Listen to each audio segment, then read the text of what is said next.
Livro de Ruth. Gente, faz tempo que eu quero ministrar sobre o livro de Ruth. E agora o Senhor me abriu essa oportunidade e não vou perdê-la. Nós vamos tentar ministrar o livro de Ruth nessa noite inteiro. Então, na verdade, não existe um texto X específico que nós vamos usar. Eu quero ler com vocês apenas os 5 primeiros versículos do livro de Ruth.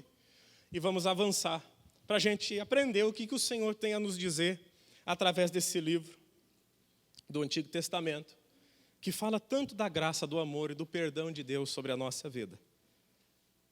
Chegaram lá no livro de Ruth? Pastor, tem esse livro na Bíblia? Tem. Não é invenção nossa.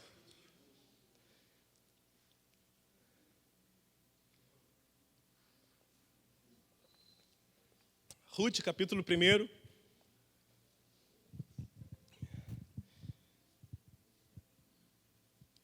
Verso 1. Eu vou ler a versão que está aqui no telão junto com os irmãos.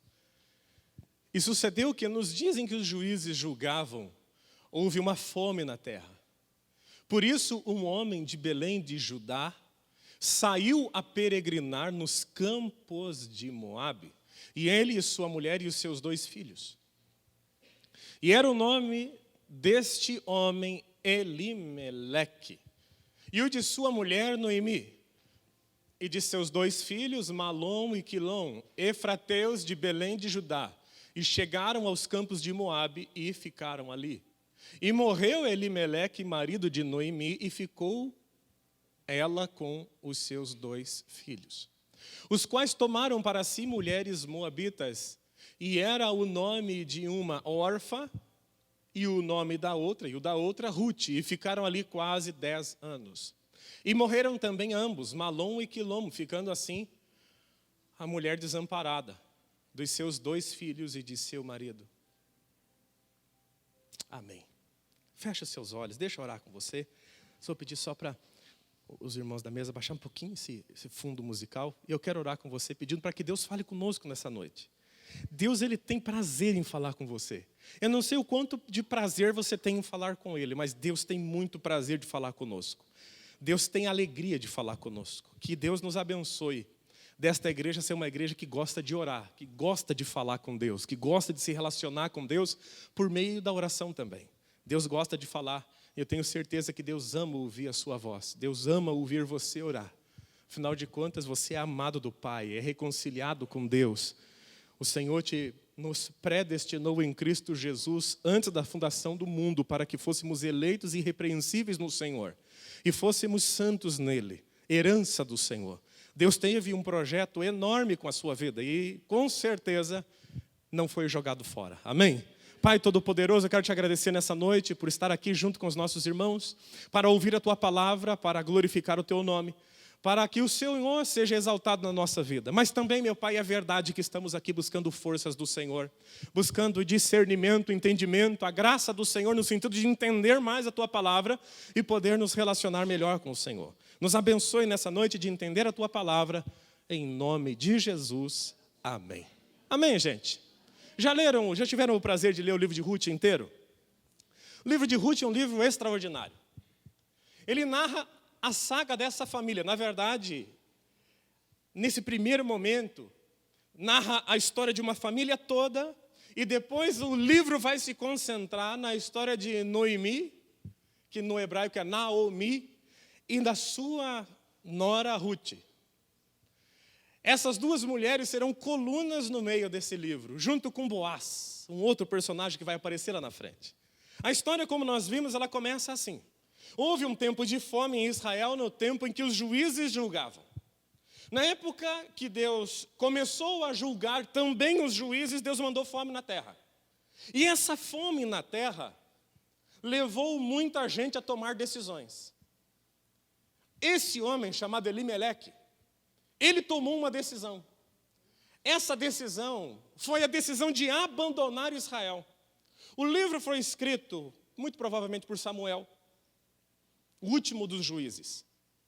E narra a história dessa família para mostrar, justamente no início, o erro que esse homem cometeu. Elimeleque saiu da terra de Belém porque havia fome. A questão é que Elimeleque, ele era rico. Diga assim, ele era rico. Número 2, ele era líder. Diga, ele era um líder. ele era rico e ele era um líder. Nessas épocas em que o caos se instala, Deus precisa de líderes fortes. Líderes fortes podem direcionar uma nação. Nós vemos isso no nosso país nos últimos tempos. A história desse homem infelizmente, é trágica. Porque ele pega a mulher dele, que o nome da mulher dele em hebraico significa delícia. E ele pega a sua delícia, pega os seus filhos e vai embora. Numa época em que a nação precisa dele. O problema era o seguinte, que havia uma lei em Israel social de que quando a fome viria, os ricos deveriam distribuir suas riquezas para suprir toda a nação. Elimeleque sai para não ter que dividir aquilo que ele tinha. Esse foi o motivo real pela saída desse homem daquela terra. Para que os seus bens não fossem dissipados, ele não tivesse que distribuir aos pobres, porque negar alimento a um pobre naquela época já era pecado. Hoje continua sendo. Se eu sei o que é fazer o bem e não faço, eu estou pecando. Para que ele não, a ideia dele, né? Para não negar comida, ele pegou e juntou o seu dinheiro, juntou os seus filhos e se mandou. Foi embora para não prestar ajuda na época que a nação mais precisava de um líder para direcionar e dizer, gente, eu vou distribuir minha riqueza, vamos ficar firme no Senhor. A desgraça vai passar, a fome vai passar, isso tudo vai parar. A fome durou 10 anos só. Se você juntar 10 anos de fome, todos os ricos da nação de Israel distribuindo seus bens, todo mundo ia sobreviver. Precisava de um homem assim. Mas quão triste é a vida de um homem que foge quando ele precisa aparecer. Um homem que desaparece quando precisa aparecer. Essa é a história de Lameque, da sua esposa e dos seus filhos. A saber, a título de curiosidade, o nome de um dos filhos chama-se doença e o outro desfalecimento. Pensa num negócio desse. É incrível certas coisas que a Bíblia vai nos mostrando ao longo dos tempos. Mas vamos avançar. Esse homem pega a sua mulher e sai.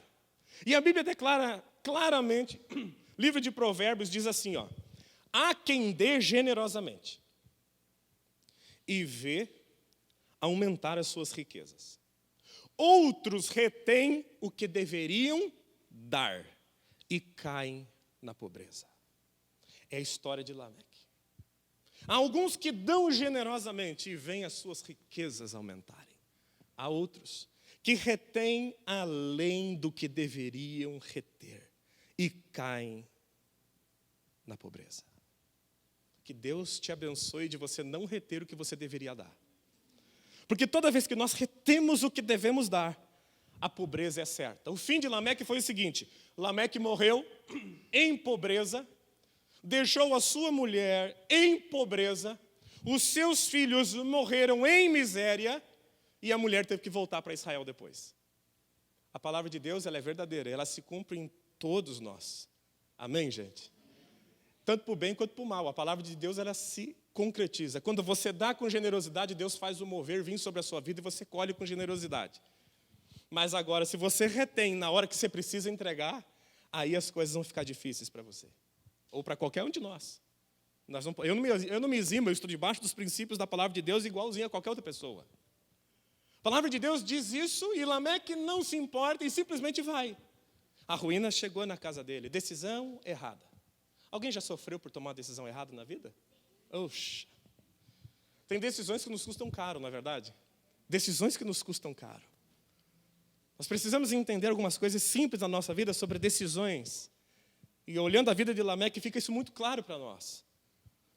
Que nós tomamos decisões e no final das contas, nós somos o resultado de todas as nossas decisões ao longo da nossa vida. Nós temos a vida que muitos de nós plantou para colher. Deus não toma decisão por nós. Existe um negocinho chamado livre-arbítrio, outro negócio difícil de lidar. Deus entrega o livre-arbítrio e fala, agora use com sabedoria. E a gente muitas vezes não usa com sabedoria. Tomamos decisões erradas.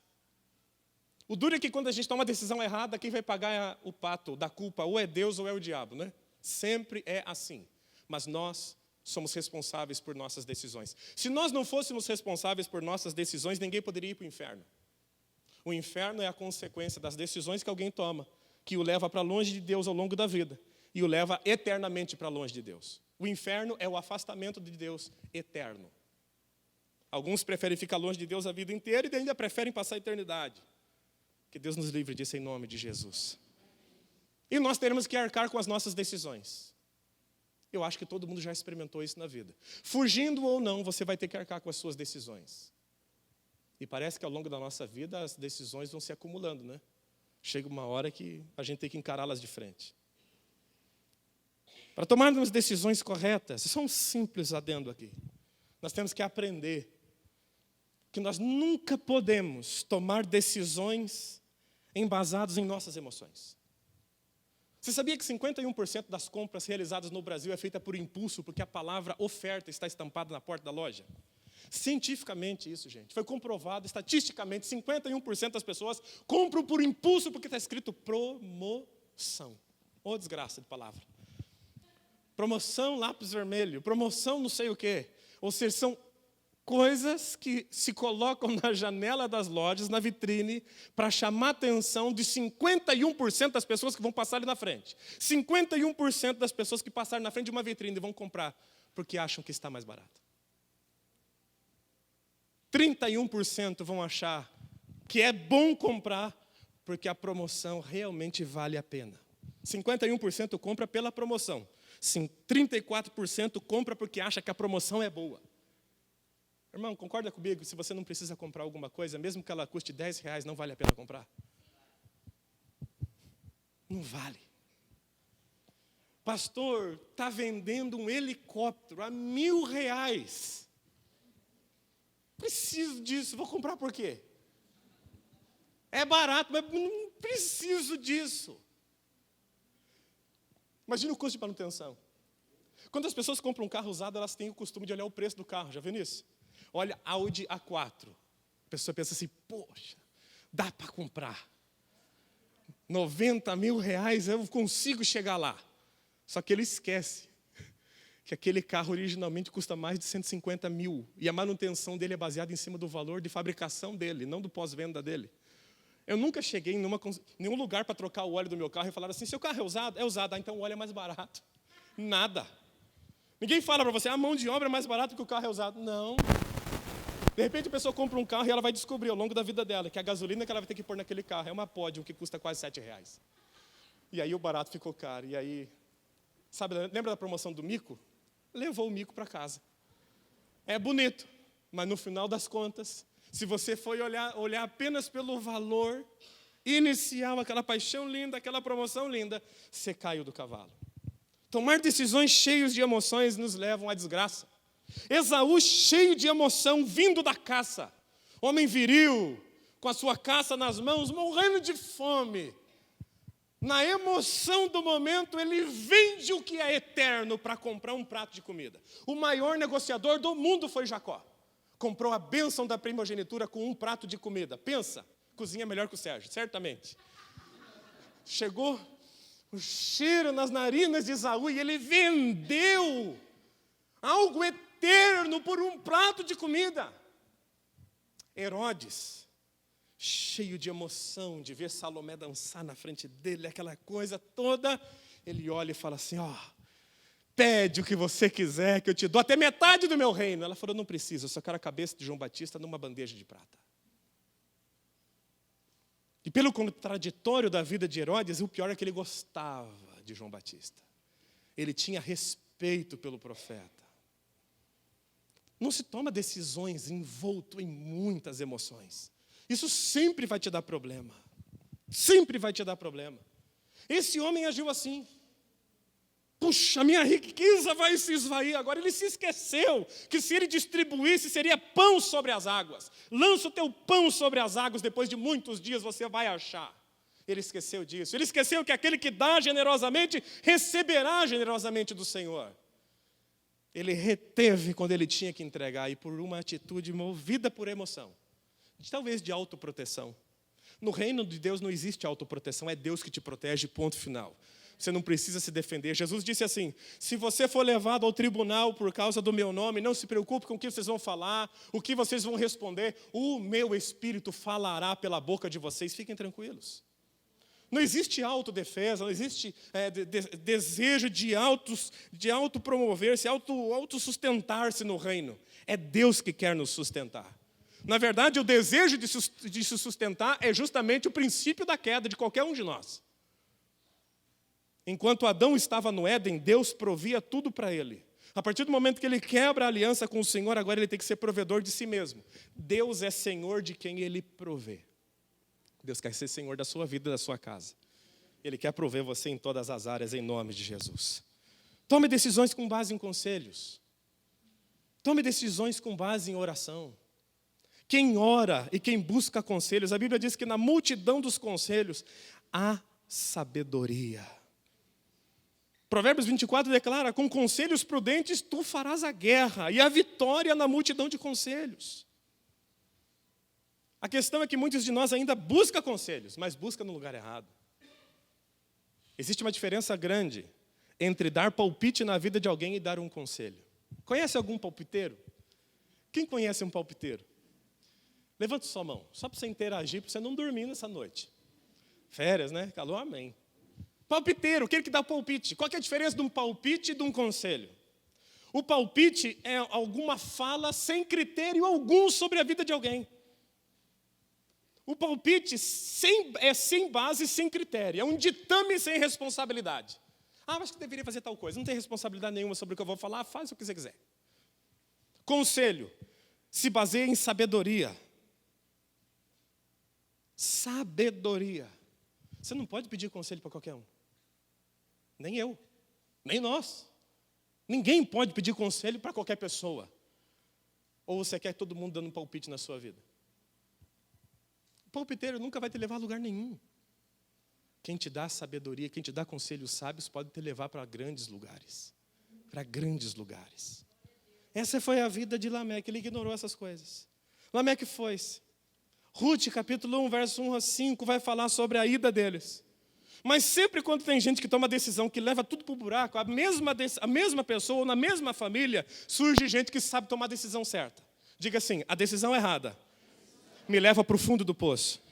A decisão certa me leva nas nuvens. Morreu Elimeleque, morreu os 2 filhos, e Noemi falou assim, agora eu posso tomar a decisão certa. Eu vou decidir voltar para Belém. Belém chama-se Casa do Pão, se fosse traduzir a palavra para o português. Eu vou voltar. Eu não vou ficar mais em Moab, eu vou voltar para Belém. E ela toma essa decisão. Surge agora no livro 2 personagens autênticas, lindas no seu jeito de viver. Noemi e a sua nora, Ruth. Ela tinha 2 noras. Uma decidiu voltar para casa. Ela queria que as meninas fossem para casa. Aí as moças falaram, não. Uma ficou. Ruth falou, eu vou com a senhora, o seu Deus será o meu Deus. Seu povo será o meu povo. Aonde a senhora for, eu vou, e não tem jeito, eu vou junto com a senhora. A outra voltou para casa com a bênção da própria sogra. Só que chegando em Israel, elas são recebidas assim por gente conhecida. Sabe assim, quando você está por cima e sai de um lugar, depois você tem que voltar por baixo? Essa foi a volta de Noemi. Todo mundo falou, Noemi, você voltou. Só que agora Noemi estava pobre. O marido estava morto, ela era viúva. Os 2 filhos que poderiam supri-la morreram. Mas ela tinha uma nora que valia por muita gente do lado dela. Chegando lá, elas se encostaram, ou seja, foram habitar em qualquer lugar. A Bíblia não narra, foram morar em algum lugar. E naquele lugar, Ruth olha para a sogra e falou assim, a vida está dura, né? Mas se a gente ficar olhando o vento, quem olha o vento nunca semeia. Deixa eu colher espigas nos campos, os homens estão colhendo espigas nessa época do ano. Deixa a gente ir lá, deixa eu ir lá. Porque na terra de Israel tinha uma lei. A espiga que caísse no chão, o israelita não podia pegar de volta. Não, sabe aquela regra que você fala para o teu filho assim? Não, pega só e come. Em Israel não tinha isso. Caiu no chão, perdeu. Esse negócio de cair e pegar é coisa de brasileiro.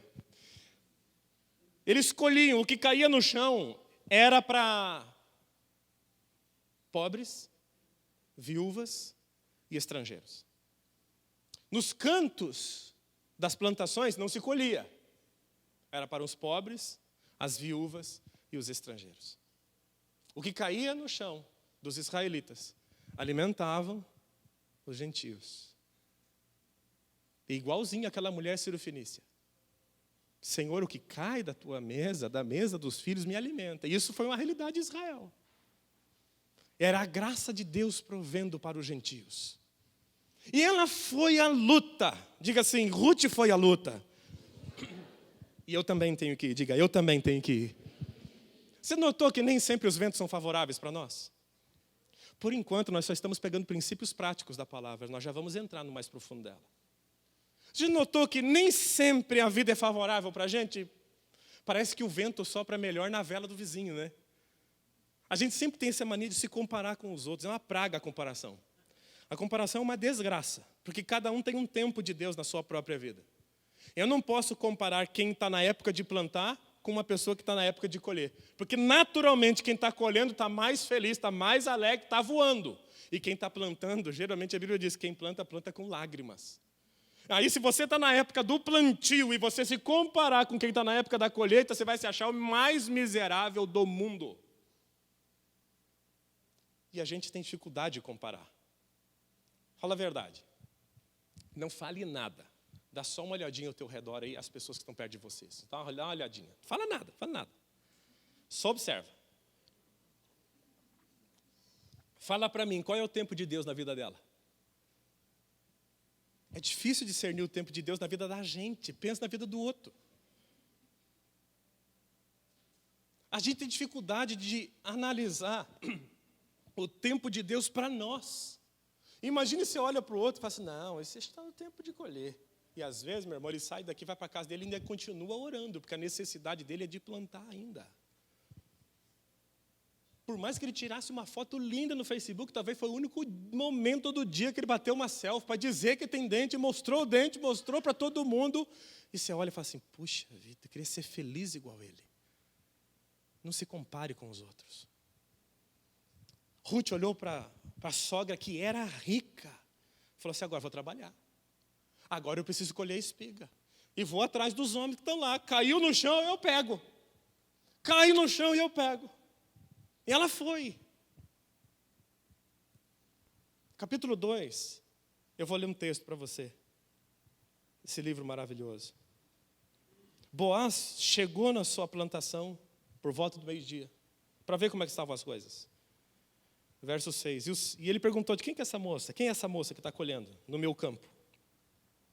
E o servo respondeu, essa moça moabita que veio com Noemi, da terra de Moabe. Ela pediu que deixasse recolher espigas e juntá-las entre os feixes após os ceifeiros, o que sobrava.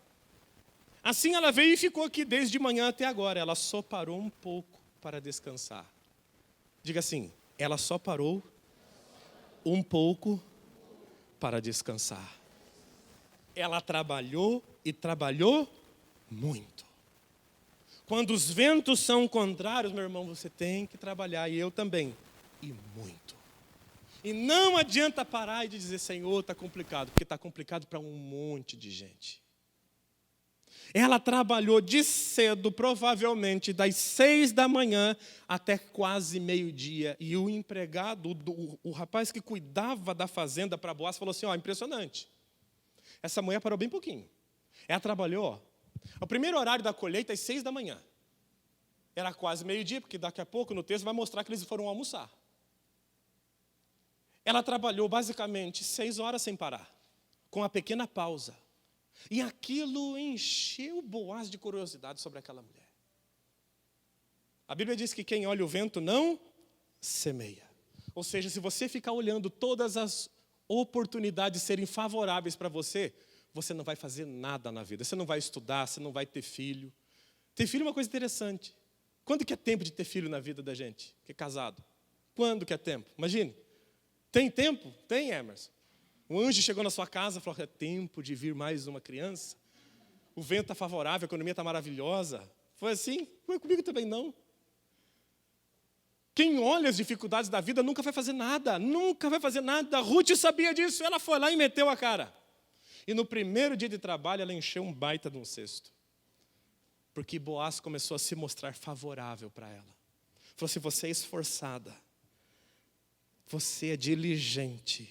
E a Bíblia declara que quem é diligente será colocado junto com os reis da terra. Se as suas mãos fizerem bem feito o seu trabalho, você vai prosperar. Você vai crescer. As pessoas que têm renda para comprar o teu trabalho vão atrás de você pela excelência do seu trabalho. Tem crise para todo mundo, em todas as épocas dos seres humanos tiveram crise em algum lugar. Em todas as eras alguém prosperou no meio da crise. Nós temos Deus na nossa vida, não é a gente que vai afundar dessa vez. Deus vai nos abençoar em nome de Jesus. Ela planta, ela vai lá atrás dos homens e ela colhe aquela coisa linda. E o Boaz olha para ela e fala assim, eu vou te favorecer. Eu vou te favorecer.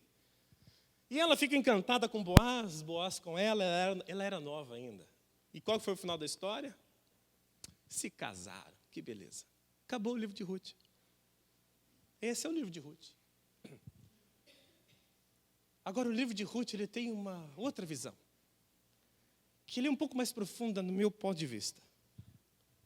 Vai falar sobre o parente resgatador. O parente resgatador era uma lei que tinha em Israel interessantíssima. Se alguém se vendesse para ser escravo, o parente resgatador poderia ir lá e comprar aquela pessoa de volta, independente do tempo. Se ele não tivesse um parente resgatador, ele teria que esperar 50 anos, o ano do jubileu, para ele ser libertado. Boaz de Noemi. E era um princípio muito simples. O primeiro resgatador era o irmão. O segundo era o tio. O terceiro era o primo. E o quarto era qualquer homem da família. Irmão, tio, primo, qualquer outro homem. No livro de Ruth, Boaz representa Jesus, o dono do campo. Ruth representa aqueles que precisam de restauração. Os que estavam perdidos e agora foram achados. Noemi representa um tipo de Espírito Santo que leva a pessoa a ter um encontro com Boaz, com Jesus. E você vai ver na Bíblia como isso é claro. Eu quero ler com você alguns pequenos textos. Eu quero pedir para o Fabiano fazer o favor de colocar lá, Ruth capítulo 2, verso 13 a verso 17.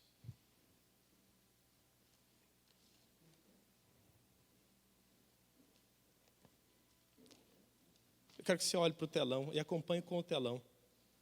E acho que vai ficar mais fácil para a gente acompanhar, senão são muitas versões de Bíblia e nos atrapalha no entendimento. Vai lá. Ruth capítulo 2, nós vamos ler do 13 ao 17. E ela disse para Boaz, ache eu graça em teus olhos, Senhor meu, pois me consolaste e falaste ao coração da tua serva, não sendo eu ainda como uma das tuas criadas. E sendo já a hora de comer, disse-lhe Boaz, chega aqui, come pão, molha o teu bocado no vinagre. Veja que tem gente que pega o pão e molha no vinagre e ainda se dá bem no final da história. Tem gente que pega o pão, molha no vinho e ainda traz Jesus no final da história. Mas aqui, come o pão e molha no bocado de vinagre.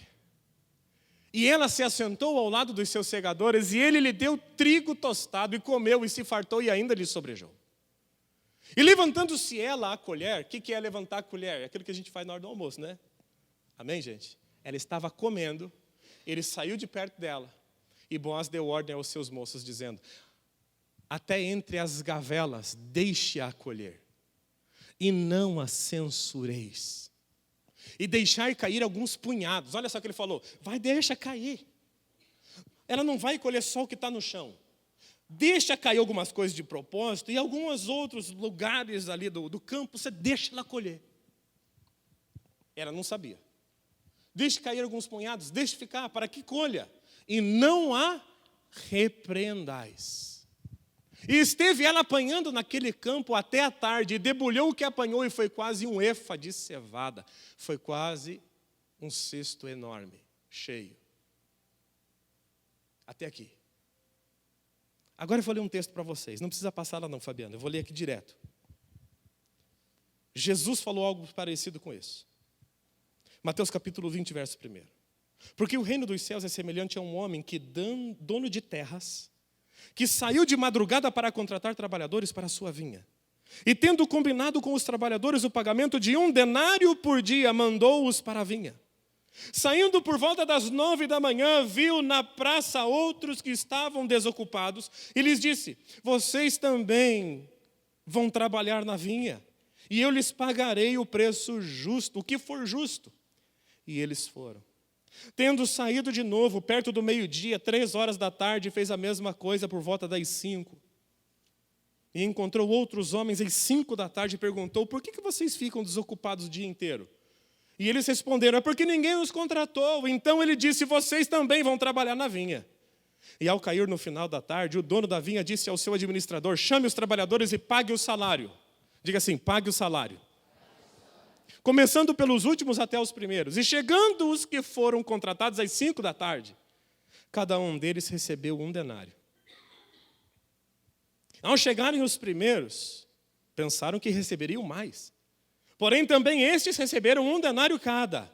Mas, tendo recebido, começaram a murmurar contra o dono das terras, dizendo: poxa, estes últimos trabalhadores trabalharam 1 hora, mas você os igualou a nós, que estavam trabalhando desde as 6 da manhã, que suportamos com fadiga o calor do dia.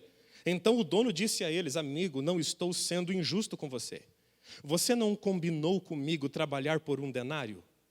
Pegue o que é teu e saia daqui, pois quero dar a este último tanto quanto dei a você. Será que não me é lícito fazer o que eu quero com o dinheiro que é meu? Ou você vai ficar com inveja de quem, porque eu sou bom? Assim, os últimos serão os primeiros, e os primeiros serão os últimos. Olha aqui que Boaz fez com aquela mulher, foi exatamente o que Jesus contou na parábola. Ele disse assim: essa mulher chegou, ela não é minha empregada. Ela mesmo fala para Boaz: eu nem empregada sua sou. Ele falou: não tem problema, você vai trabalhar junto com as minhas servas e você vai apanhar tudo que você conseguir.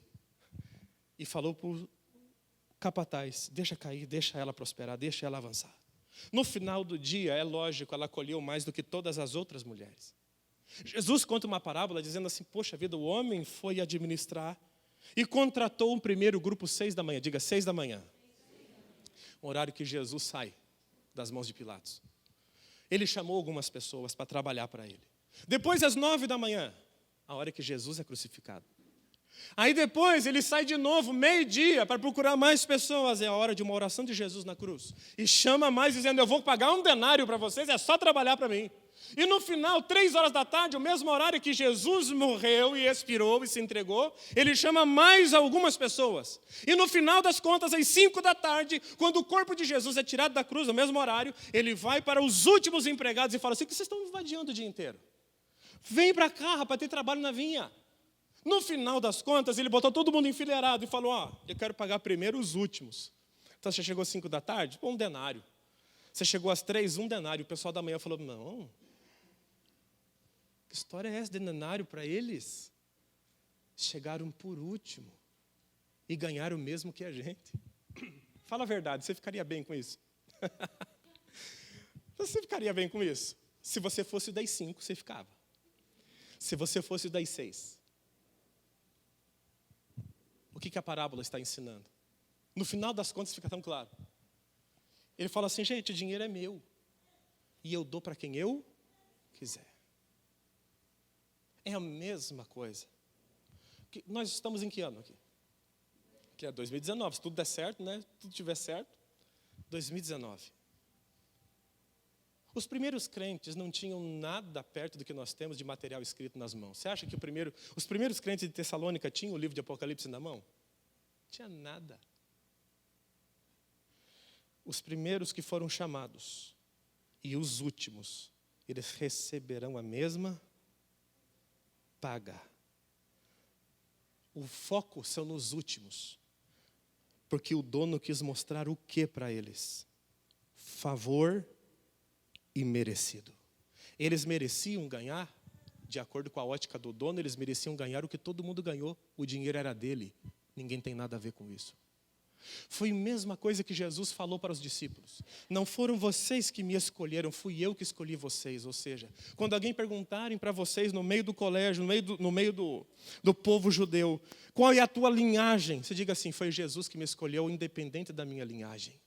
Foi Ele que me chamou e você não tem nada a ver com isso. Diga assim, Deus me chamou e ninguém tem nada a ver com isso. O nome disso, diga, o nome disso é favor imerecido. Eu não mereci, mas Ele me chamou. Quem reconhece isso, diga graças a Deus e aplauda o nome do Senhor Jesus.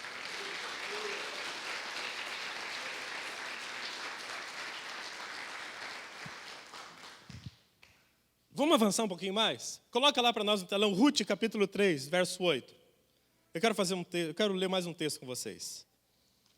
Para a gente poder ir para casa tranquilo. Para casa não, para a gente poder festar tranquilo. Hoje é de primícia, é de festa, né? Coloca lá para nós, Ruth, capítulo 3. Aí, capítulo 3, do 8 a 10. Ruth, capítulo 3, do 8 ao 10. Eu gostaria que você lesse comigo.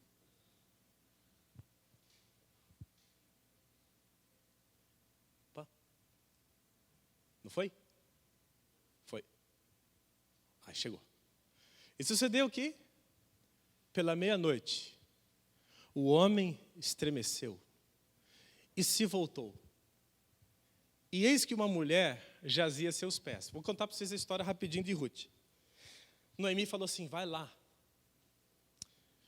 Depois que Boaz estiver bem alegre, e ele tiver terminado o serviço do dia, ele vai deitar. Você faz o seguinte, você vai lá e deita no pé dele. Você deita no pé dele e fica lá. Quando ele acordar, você fala para ele, ei, você é meu parente resgatador. E se ele for favorável a você, tua sorte muda. É mais ou menos igual a rainha entrando. Bom, não vamos alongar muito. A rainha entrando no palácio do rei, estendendo o cetro. Vai lá. Você pega e lê em casa depois. E disse ele, quem és tu? E ela disse, eu sou Ruth, tua serva.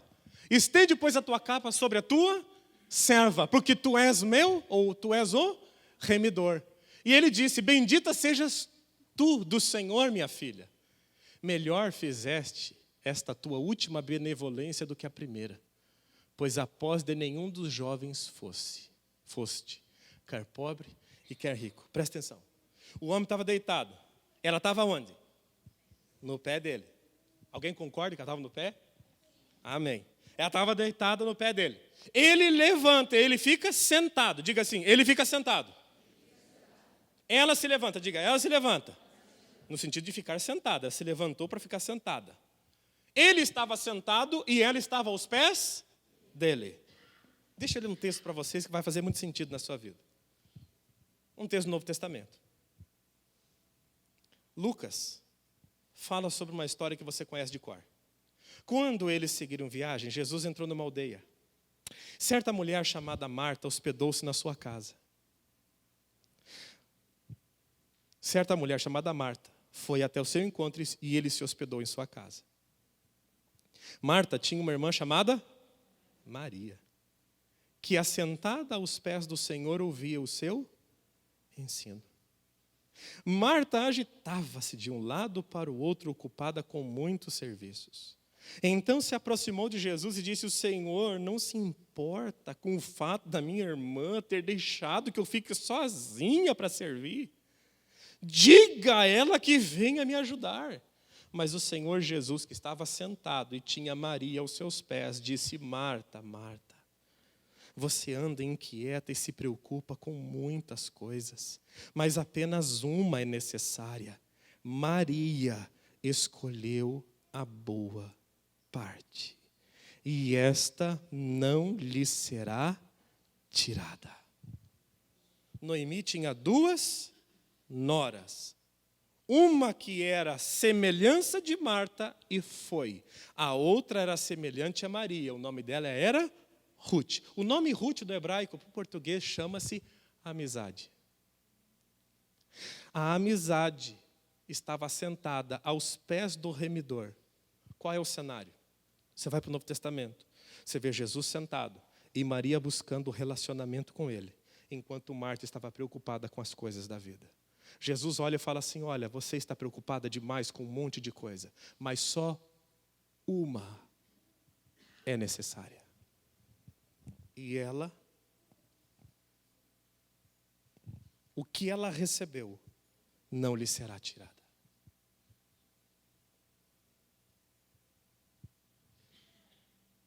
Agora, você consegue entender por que Jesus teve que ter um corpo para vir? Porque Ele precisava, literalmente, ser o nosso parente remidor. Ele é o nosso resgatador. O primeiro resgatador, quem que eu falei que deveria ser? Irmão. Coloca lá para nós, Hebreus capítulo 2, verso 11 a verso 17, Fabiano. Por gentileza. Hebreus capítulo 2, verso 11 até o verso 17. Porque assim o que santifica, como os que são santificados são todos de um. Por cuja causa não se envergonha de lhe chamar irmãos. Dizendo, anunciarei o teu nome a meus irmãos. Quem que está falando isso daqui? É Jesus falando com o Pai, nos chamando de irmãos. Cantarei ou cantar-te-ei louvores no meio da congregação. E outra vez porei nele a minha confiança. E outra vez, eis-me aqui. E aos filhos que Deus me deu. E visto como os filhos participam da carne e do sangue, também ele participou das mesmas coisas. Para que pela morte aniquilasse o que tinha o império da morte, isso é, o diabo. E livrasse todos que com medo da morte estavam por toda a vida sujeitos à escravidão ou servidão. Se entregaram à escravidão. Porque na verdade ele não tomou os anjos, mas tomou a descendência de Abraão. Por isso convinha que em tudo fosse semelhante aos irmãos, para ser misericordioso e fiel, sumo sacerdote naquilo que é de Deus, para expiar os pecados do povo. Jesus é o nosso resgatador. Aquele que tem coragem de se assentar aos pés dele. A nossa parte, a parte de quem faz isso, não será tirada. Fecha os seus olhos, eu quero orar com você nessa noite em nome de Jesus. Jesus veio para resgatar a nossa vida. Mas não apenas a minha, não apenas a minha e a sua, a vida de muita gente. Ele é o nosso parente resgatador.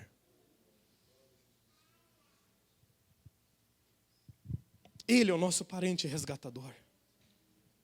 A Bíblia diz que ele não julgou que ser Deus fosse algo que ele deveria se apegar. Mas ele se esvaziou de si mesmo e tomou forma humana para ser o parente resgatador. Ele veio e ele disse, eu resgato todos que estão debaixo da escravidão do diabo, porque eu sou o irmão resgatador.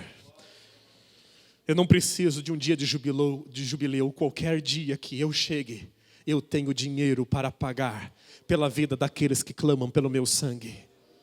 Se coloca de pé, meus irmãos, eu quero orar com você. A obra de Jesus por nós é extraordinária. Que livro extraordinário, o livro de Ruth. Que livro maravilhoso que nos mostra a graça do Senhor. O favorecimento de Deus. O favor que nós não merecíamos. Jesus disse bem claro, eu não vim para condenar o mundo, eu vim para salvar o mundo. Ele veio para salvar e não para condenar. Eu não digo que com isso não existe inferno, eu disse que o ministério dele é de salvação e não de condenação. O Senhor nos tem por preciosos. O Senhor tem a nossa vida por precioso. Eu estava lendo esses dias com seus olhos fechados, eu vou ler o último texto talvez dessa noite. Eu estava lendo esses dias e na minha casa adorando ao Senhor por isso, o ministério de Jesus. O Espírito do Senhor está sobre mim, Porque o Senhor me ungiu para pregar boas notícias aos pobres. Noemi e Ruth eram pobres, Boaz era rico. Boaz era Jesus na história. E Ruth éramos nós. Ele diz, eu vim para pregar as boas notícias. É boa notícia de muita alegria. É como os anjos que olharam para os pastores e disseram, eis que eu trago a vocês notícias de muita alegria. Nasceu Jesus, o Salvador. Essa é a alegria da mensagem do Evangelho. Jesus veio para salvar, veio para transformar a nossa vida, para pregar as boas novas aos pobres, para curar os quebrantados de coração, para proclamar libertação, para pôr em liberdade os algemados, para dizer a eles que o ano aceitável do Senhor chegou, e o dia da vingança do Senhor, e consolar os que choram. Ele veio consolar os que choram, porque bem-aventurados é os que choram, porque eles serão consolados, diz a palavra do Senhor. E pôr sobre os que choram em Sião uma coroa no lugar das cinzas, óleo de alegria em vez de pranto, manto de louvor em vez de espírito angustiado. Eles serão chamados carvalhos de justiça, plantados pelo Senhor para a sua própria glória. Aleluia! Em lugar da vergonha, vocês terão dupla honra. Em lugar de afronta, exultarão na herança recebida. Por isso, em sua terra possuirão o dobro em perpétua alegria. É o ministério de Jesus. Ruth não tinha nada para oferecer para Boaz. Ela era pobre, ela era estrangeira. Ela catava milho do que sobrava. Ela era como aquela mulher cirofenícia esperando uma migalha cair da mesa dos judeus para a salvação da sua casa. E o favor de Deus na vida de Boaz foi grande para Ruth. Assim como o favor de Deus em Jesus para nós é grande. Nós temos o favor do Senhor. Nós temos o favor do Senhor. Os trabalhadores que começaram às 6 da manhã trabalharam por preço justo, mas nós que entramos agora, entramos pela graça.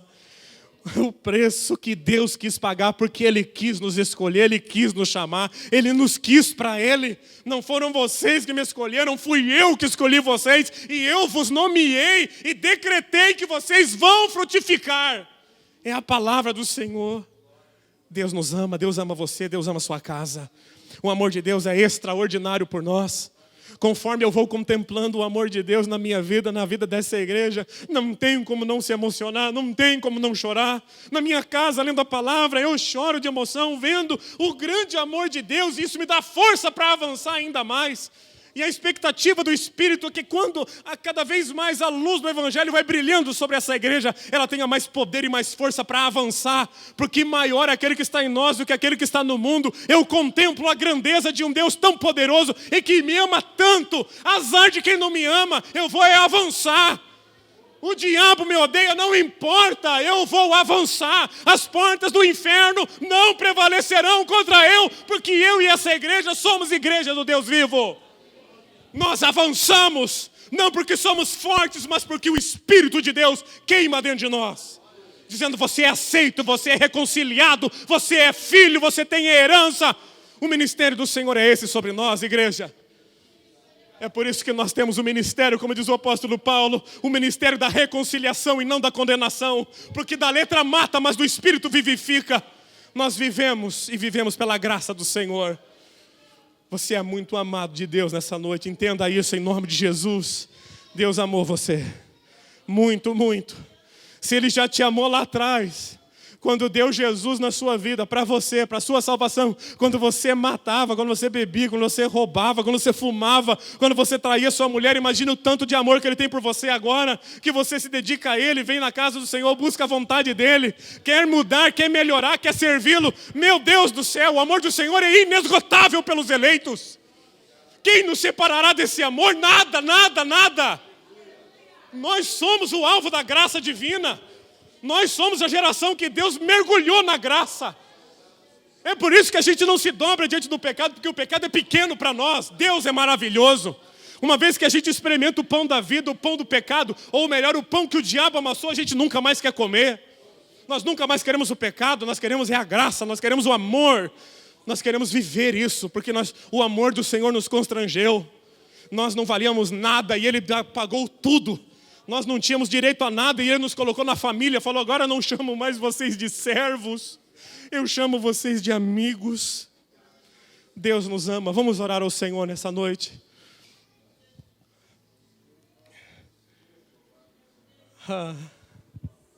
Havia um louvor que nós cantávamos antigamente que dizia, venham, venham, todos que querem a vida, têm sede de água viva e querem andar na luz, os que procuram a paz, os que têm sede de justiça. Jesus declarou isso dizendo, vinde a mim, vocês que estão cansados de carregar as cargas de vocês, e eu não condenarei, eu aliviarei a carga de vocês. Porque o meu jugo, o meu fardo são leves, são suaves. Aprendam de mim porque eu sou manso de espírito. E em mim vocês encontrarão alimento farto. Ele é o nosso pastor, igreja. Não sei qual é a dificuldade que você está vivendo, qual é a angústia que você está passando. Olhe para Jesus. Nele nós teremos força. Nele nós teremos a força que precisamos para avançar. Nele nós teremos todo o suprimento, porque nós já temos em Cristo todas as coisas que precisamos para avançar. Contempla Ele. Eu vou ler agora o último texto, que minha esposa até compartilhou comigo em casa, dizendo assim, porque assim diz o Senhor, na conversão e no descanso está a salvação de vocês. Na tranquilidade e na confiança reside a força de vocês. No caso de Isaías, ele termina dizendo, mas vocês não quiseram, mas nós queremos. Nós da Igreja Quadrangular Jardim Virgínia, nós recebemos isso. Na tranquilidade e na força, na tranquilidade e na confiança, na obra de Jesus, eu tenho força para avançar. Não é pelo meu mérito, é pelo mérito dele. Oremos ao Senhor, exaltando o nome do Senhor Jesus. Não importa qual é a sua situação, se entregue para Jesus. Quem sabe eu estou falando para pessoas que têm um coração trancado. Abra o teu coração para que o Evangelho entre. Deus não quer tomar nada de você.